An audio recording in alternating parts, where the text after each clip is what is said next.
Do I just say hi, I'm Michelle? You don't. Okay, cool. Whenever you're ready. Oh, this is like exciting. I don't know. Okay. So, I was born and into a very staunchly religious family. So I was born into the church, and I lived my entire life up until when I was about 17. I was baptized when I was 8. And so in the church, women hold a very important role, right? Because we are mothers, we are caretakers. And so I was raised with these ideas so strongly and are so integrated. And I was very excited when you're little to grow up and to have a family and to experience children.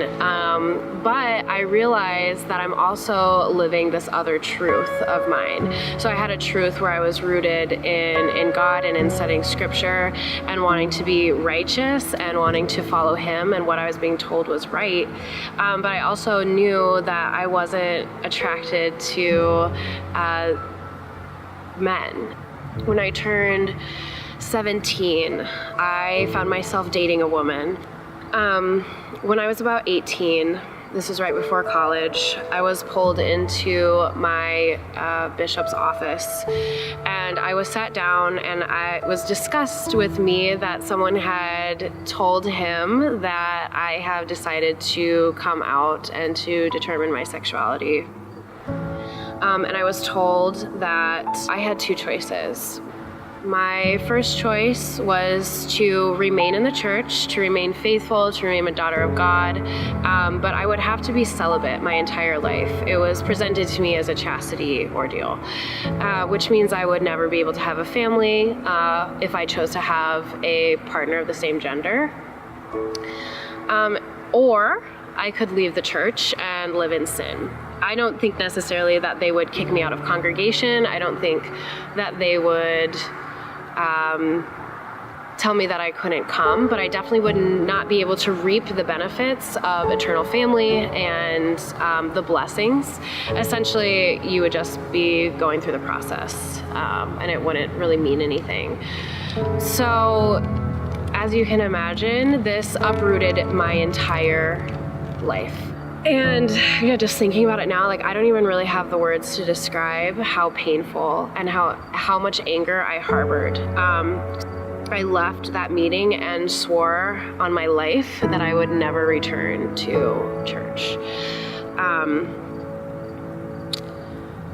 And I internalized a lot of that pain and anger. How could a place that said that they celebrated love, that said God loved everybody, that we are allowed eternal salvation, turn their backs, literally turn their backs on me. I did attempt to go back to church after a couple of years because I missed it. And I always felt joy studying scripture and being in community and learning and living with God. And I was missing that. So I went back, and it was awful. I had a horrible experience. I wasn't told to leave, but I could feel eyes. My family still attended church at the time. I could hear the whispers and the rumors of people saying the Mathis daughter is back, that kind of thing. The unfortunate part is I don't really have an ending to my story. I kind of mentioned before that the type of joy that you feel when you are in celebration with God and community is truly so exquisite and so fine-tuned that it's really, you can't get that experience anywhere else. So I feel like there is an extreme hole in my life.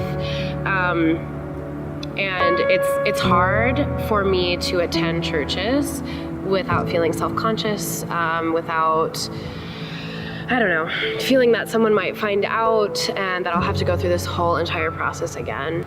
A lot of folks say, oh, well, you can be spiritual, you can feel all these things and do all these things, and you don't have to be in the church. And I agree in a way, you can, but it is very hard. I think a huge aspect of being so close and making a connection with God is having a community of people behind you saying, yes, I support you, you're doing awesome, this is amazing, we're doing this together, we're doing this as friends, I'm doing this as your partner.